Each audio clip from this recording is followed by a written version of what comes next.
हाँ भाई, आ जाओ चलो अगला क्वेश्चन करते हैं हम लोग। नेक्स्ट क्वेश्चन हमारा है रेक्टिलिनियर मोशन का। देखो क्वेश्चन क्या हुआ है, a particle is drop from a tower, it is found that it travels 45 metre in the last second of its journey, find out the height of the tower. तो देखो बेटे, इस question में आपको ये बोला गया है कि एक पार्टिकल को ड्रॉप किया गया है, कहाँ से? टावर से। तो एक टावर से ड्रॉप किया गया है इस तरीके से, ये मान लो हमारा टावर है एच हाइट है इसकी, यहाँ से हमने इसको ड्रॉप कर दिया। ड्रॉप करना मतलब क्या हो गया, u equal to 0, u equal to 0 metre per second. ठीक है, अब यहाँ पर एक बात ध्यान रखना आप आगे तक के लिए कि जब हम ड्रॉप करते हैं किसी स्टेशनरी चीज़ से, जैसे हमने टावर से ड्रॉप किया या हमने छत से ड्रॉप किया, जो रुका हुआ है, छत टावर रुका हुआ है सब, यहाँ से जब ड्रॉप करते हैं, ड्रॉप करना बोलते हैं, तो वहाँ पे u इक्वल टू 0 लेते हैं। लेकिन अगर यही चीज़ अगर आपसे बोली जाए कि कोई बैलून है जो ऊपर जा रहा है, वहाँ से हमने कोई चीज़ ड्रॉप की, या फिर कोई ट्रेन है जो आगे जा रही है, ट्रेन में से हमने कोई चीज़ आगे ड्रॉप की, उस केस में हम वेलोसिटी 0 नहीं लेते। उस केस में जो इनिशियल वेलोसिटी होती है उसकी वो लेते हैं जो उस ट्रेन की या फिर बैलून की जो वेलोसिटी होती है, क्योंकि उसकी वेलोसिटी उसके बराबर होती है। जैसे हम ट्रेन में बैठे हैं तो हमारी वेलोसिटी ट्रेन के बराबर होगी। अगर हमें कोई ड्रॉप कर दे बाहर तो हमारी वेलोसिटी भी उस ट्रेन की वेलोसिटी के बराबर होगी उस टाइम पर, एट दैट इंस्टेंट, है ना।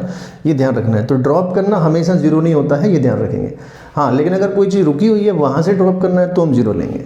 ठीक है सर, तो हमने 0 ले लिया, ड्रॉप कर दिया। अब वो कह रहा है कि लास्ट के सेकंड में ये हमारा 45 मीटर ट्रेवल करता है इन the last second of its journey. तो इस क्वेश्चन में हम ये मान लेते हैं कि लेट टोटल टाइम जो इसको लगा, टोटल टाइम जो इसको लगा वो t लगा, t टाइम लगा इसको। ठीक है, तो ये हमारा t टाइम हो गया। तो ये लास्ट सेकंड हो गया आपका th सेकंड। तो यहाँ पर आप लगाओगे फॉर्मूला th सेकंड वाला, जो कि क्या होता है u plus a/2 2t minus 1। तो ये हमसे कह रहा है 45 मीटर चला, u हो गया आपका 0, then g 10/2 2t minus 1। Solve करेंगे तो ये आ गया आपका 2t minus 1 equals to 9, so 2t equals to 10, so t equals to 5 second. तो इसका मतलब क्या हुआ कि उसको 5 सेकेंड लगा यहाँ तक गिरने में। ठीक है, अब देखो इसने क्लियर कट बोला है कि लास्ट के सेकंड में आपको 45 मीटर चला, तो हमें लगाना पड़ेगा इसमें formula displacement covered in nth second या tth सेकंड वाला।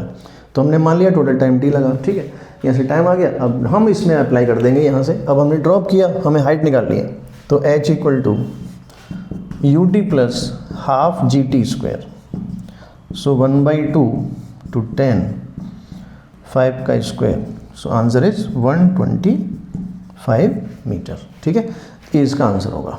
ओके, चलिए मिलते हैं नेक्स्ट क्वेश्चन के साथ। ठीक है, पढ़ते रहो बेटे आप लोग, और इसी तरह के और हम पूरा कवर करेंगे इसमें। हम लोग धीरे धीरे सारा कुछ कवर करने वाले हैं, सारे क्वेश्चंस, हर टाइप के क्वेश्चंस कवर करेंगे इसमें। आपको कोई डाउट हो, आपको कोई क्वेश्चन पर्टिकुलर किसी में डाउट हो, आप मुझे मैसेज कर सकते हो, कमेंट कर सकते हो, या कोई टॉपिक आपको पढ़ना है, आपको कोई टॉपिक में डाउट है, आप मुझे कमेंट कर सकते हो। ठीक है, और इसको सब्सक्राइब कर लो, नोटिफिकेशंस ऑन कर लो और पढ़ते रहो बस। ठीक है, पूरा पढ़ेंगे अपन यहाँ पे। ओके।